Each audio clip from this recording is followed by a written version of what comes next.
В 1998 году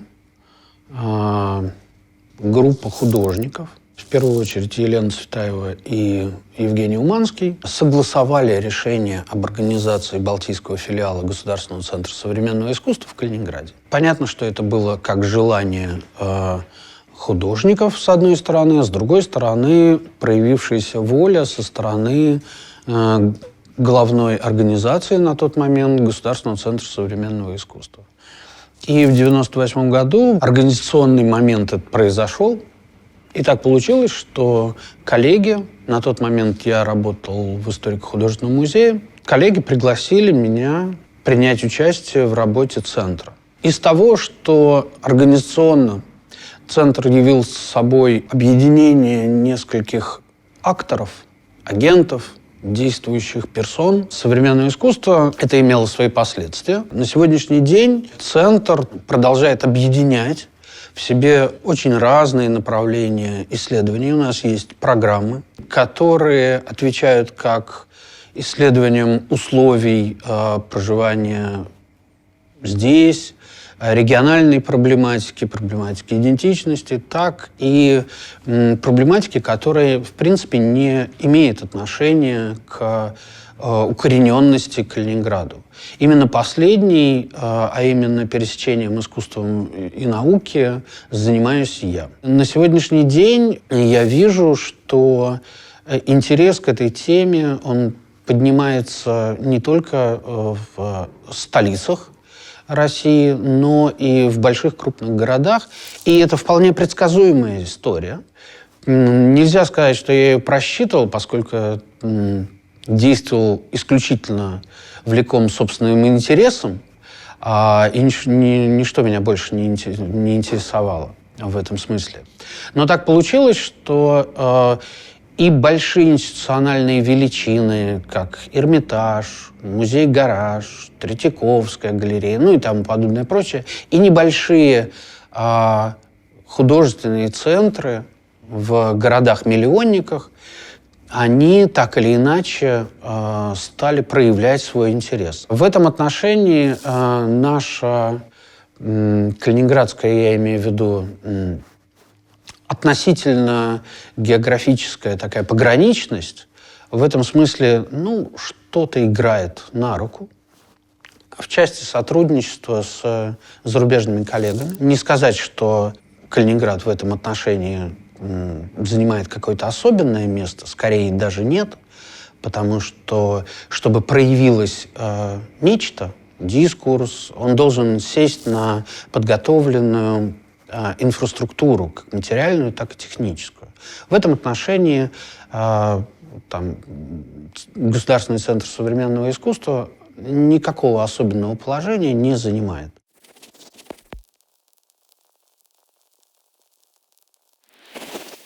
Я с самого начала был достаточно неукорененным человеком в Калининграде, поскольку 10 лет своей жизни я прожил в Латвии, в Риге. Потом у меня был какой-то период, связанный с Канадой, проживанием в Калининграде. То есть в этом отношении к Калининграду я отношусь, мягко сказать, потребительски. Для меня это некое место у моря, где мне комфортно. Это место обладает безусловным, невероятно интересной и бесконечно трагичной историей. Меня повороты истории, для меня они фрустрирующие. Поэтому я даже меньше стараюсь куда-то выбираться в область. Одно время у калининградцев было популярно, может быть, и остается популярным, такие прогулки по области с целью отстраненного ознакомления, что было и что стало. Для меня, например, эти прогулки абсолютно трагичны и невероятны, потому что все, с чем я сталкиваюсь, свидетельствует о столкновении, о цивилизационной несопоставимости сегодняшнего населения и того населения, которое было в Кенигсберге. Да? Для меня очень тяжело найти какие-то позитивные моменты, которые бы заставляли меня радоваться или гордиться произошедшими изменениями. И для меня это бесконечная трагедия. И чем больше я познаю и знакомлюсь с нюансами истории, для меня это все больше такие свидетельства негомологичности двух как бы волн населения, которые вот здесь так пересеклись в 45-46 году, и разошлись в разные стороны.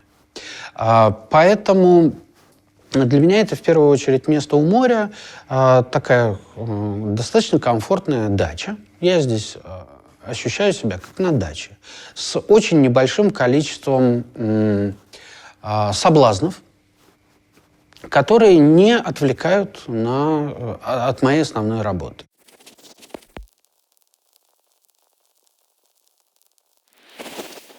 Art and Science такое, в моем представлении, предельное проявление этой трансграничности.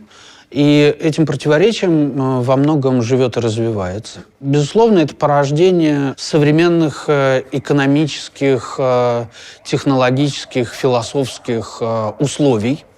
Это как бы онтологическая матрица, в русле которой может развиваться Art and Science. Понятно, что в поле, в кочевье вряд ли дискурс Art and Science проявится, хотя последние такие проявления, извороты Art and Science говорят о том, что археология медиа, она может быть, если раньше это был такой, казалось бы, линейно развивающееся направление, из темного прошлого в светлое будущее, да? Из темного нетехнологического прошлого в светлое, играющее бесконечными яркими красками технологий будущее, то все, конечно, оказалось по-другому, гораздо более любопытно, глубоко и не столь линейно.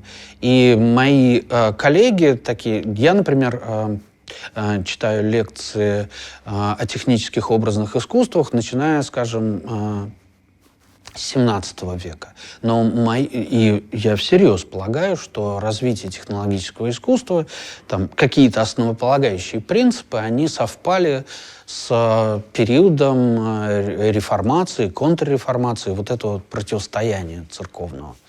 Мои более изысканные коллеги, они ведут свой рассказ от греков, разумеется, да, технологии и тому подобное прочее. Я видел выставку в Германии пару лет назад, которая потрясающее исследование и название, она называлась «Автоматы Аллаха» и была посвящена автоматонам.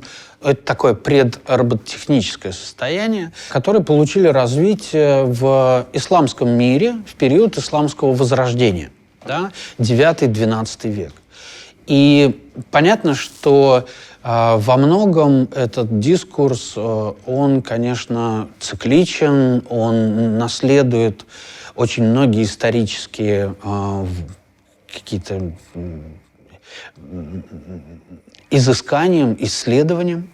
Поэтому это не только о радостных технологиях и веселых калькуляторах, которые выстроят нашу жизнь и сделают ее более легкой. Технологии в основе своей не технологичны. А значит, основа технологий не в железе, а в человеке. Начиная с того, что человек полностью репродуктивен, да?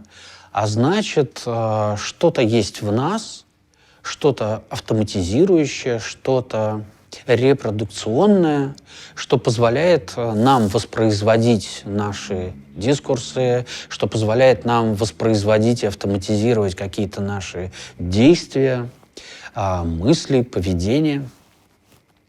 А значит, это в первую очередь исследование человека. Особенно это актуально в теперешний момент, когда роль человека, эпоха антропоцена, как мы знаем, она как бы подходит к концу, и на всех уровнях прощание с человеком происходит во всех своих проявлениях. Для меня это довольно любопытная точка зрения, как научиться смотреть на окружающий мир с неантропоцентрической точки зрения, как постоянно ловить себя на мысли, что это суждение слишком человеческое, а объекты и акторы могли бы думать несколько по-другому, или, ну, думать в кавычках, но как бы проявлять себя несколько по-другому. И надо разделять и учиться разделять эту точку зрения. Мы живем в очень любопытнейшее, на самом деле, время, ну, для меня, по меньшей мере, когда происходит слом человекоцентристской онтологии, человекоцентристского взгляда на мир. На том или ином уровне это проявляется в художественном дискурсе в России и за рубежом. Мы в этом отношении ни секунды не отстаем. Мы можем отставать в каких-то репрезентационалистских таких моделях, но по уровню столкновения с нечеловеческим мы абсолютно в тренде. А может быть, даже в некоторых аспектах и развиваемся гораздо быстрее своих коллег, потому что на каком-то более межчеловеческом уровне эти нечеловеческие элементы проявляются в России традиционно сильнее, акцентированней. Нечеловеческий дискурс в России очень силен на всех уровнях.